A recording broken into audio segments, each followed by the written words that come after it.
కొత్తపల్లి కొత్త రుచులకు స్వాగతం. క్యాప్సికమ్ గుత్తివేపుడు, క్యాప్సికమ్ స్టఫ్డ్ ఫ్రై. చక్కగా వండుకుంటే క్యాప్సికమ్ అన్ని కూరల్లోకి చక్కగా ఒదిగిపోయే కూరగాయ. అంతేకాకుండా దీని ఒక్కదానితోనే రుచిగా ఉండే రకరకాల కూరలను చేసుకోవచ్చు.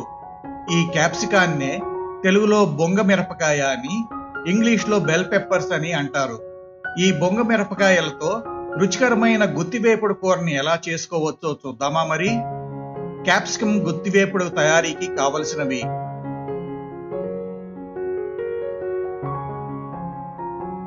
క్యాప్సికమ్ చిన్నవి 1/2 కేజీ, శనగపిండి 1 కప్పుడు, జీలకర్ర 2 టీ స్పూన్లు, ఎండు కొబ్బరి 1/2 చెప్ప, తెల్ల నువ్వులు 1/2 కప్పు, ఉప్పు రుచికి సరిపడినంత, కూర కారం 3 టీ స్పూన్లు, పచ్చి శనగపప్పు 1 టీ స్పూను, మినపగుళ్ళు 1 టీ స్పూను, ఆవాలు 1 టీ స్పూను, వంట నూనె 4 లేదా 5 గరిటెలు, కరివేపాకు 2 రెమ్మలు.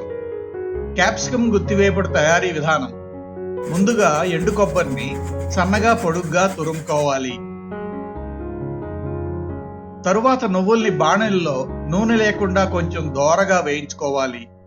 ఈ దోరగా వేయించుకున్న నువ్వుల్ని ఆరిన తరువాత మిక్సీ జార్లోకి తీసుకొని పొడిని చేసుకోవాలి. ఈ గుత్తి కూరకు చిన్న చిన్నగా ఉండే క్యాప్సికమ్ ఎంచుకొని తెచ్చుకోవాలి. ఈ క్యాప్సికమ్ ని శుభ్రంగా కడిగి ఒక్కొక్క క్యాప్సికాన్ని కూరుకోవడానికి వీలుగా తొడిమ వరకు 4 చీలికలుగా కట్ చేసుకొని ప్రక్కన ఉంచుకోవాలి.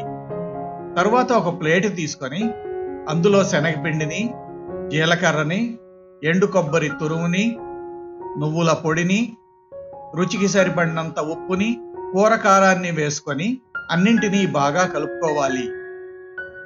గుత్తి కూరలకి ఎప్పుడూ ఉప్పు కారాలని కలిపేటప్పుడు మనం ఈ కూరలలోకి వాడే కూరగాయలకు కూడా పట్టే మొత్తాల్ని ఊహించి కలుపుకోవాలి. ఉప్పు కారం కలుపుకున్న ఈ శనగపిండి కొంచెం ఉప్పగానే ఉండేట్లుగా తగినంత ఉప్పుని ఇప్పుడే కలుపుకోవాలి. అలాగే కారాన్ని కూడా కొంచెం ఘాటుగా ఉండేంత మొత్తాన్ని కలుపుకోవాలి. ఒకవేళ ఇవి తగ్గితే కూర తయారైపోయిన తర్వాత చివరలో వీటిని కూరపై చల్లుకొని కలుపుకోవచ్చు, కానీ ఎంతైనా కూరకి సరైన రుచి రాదు. తరువాత ఈ పిండికి కొద్దిగా నీరు కలిపి ఆ పిండిని చపాతీ పిండిలాగా ముద్దగా కలుపుకోవాలి. ఇలా అన్నీ కలుపుకున్న శనగపిండి ముద్దని కొంచెం కొంచెంగా తీసుకుంటూ క్యాప్సికంలో చక్కగా కూరుకోవాలి. మిగిలిపోయిన పిండి ముద్దని ఒక ప్రక్కన ఉంచుకోవాలి.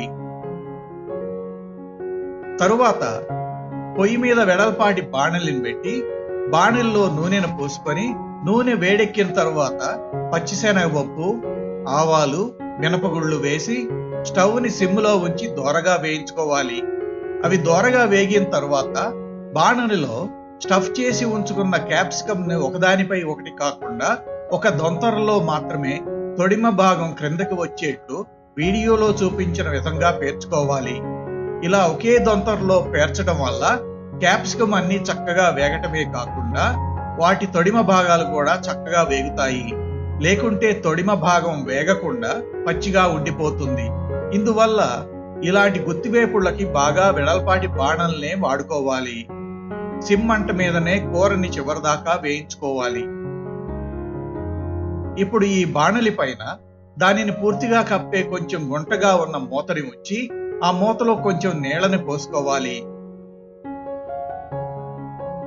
ఇలా బాణలి పైన మూతని ఉంచి దానిపైన నీళ్లు పోసి ఉంచడం వల్ల బాణలి లోపల ఉన్న తేమ ఎగిరిపోకుండా కూర చక్కగా మగ్గుతుంది. ఇలా క్యాప్సికమ్లని కదపకుండా 5 నిమిషాల పాటు వేగనివ్వాలి. కాసేపటికి క్యాప్సికమ్ ఒక ప్రక్క వేగుతుంది. తరువాత బాణలిపై ఉన్న మూతని అందులో నీళ్లు కూరలో పడకుండా జాగ్రత్తగా తీసి ప్రక్కన ఉంచి క్యాప్సికమ్ ని వేగని రెండో ప్రక్కకి తిప్పుకోవాలి. ఇప్పుడు స్టఫ్ చేయగా మిగిలిన శనగపిండిని క్యాప్సికమ్ పైన వేసుకోవాలి. మళ్ళీ బాణలిని మూతతో మూసి ఉంచి మూత పైన అవసరమైతే కొంచెం నీళ్లు పోసి మళ్ళీ కాసేపు క్యాప్సికాన్ని వేగనివ్వాలి.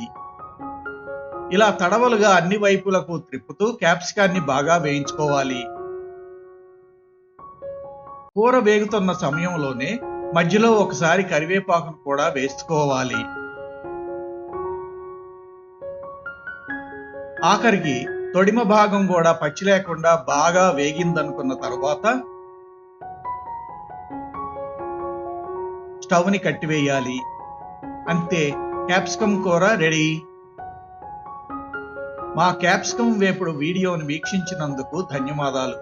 మా ఈ వీడియో కనుక మీకు నచ్చినట్లయితే ఈ వీడియోకి లైక్ కొట్టి మా కొత్తపల్లి కొత్త రుచులు ఛానల్కు సబ్స్క్రైబ్ చేయండి. మా వంటకాల లేటెస్ట్ అప్డేట్ల కోసం బెల్ బటన్ని నొక్కండి. అంతేగాక మీ స్నేహితులకు బంధువులకు మా ఛానల్ లింకును షేర్ చేయండి.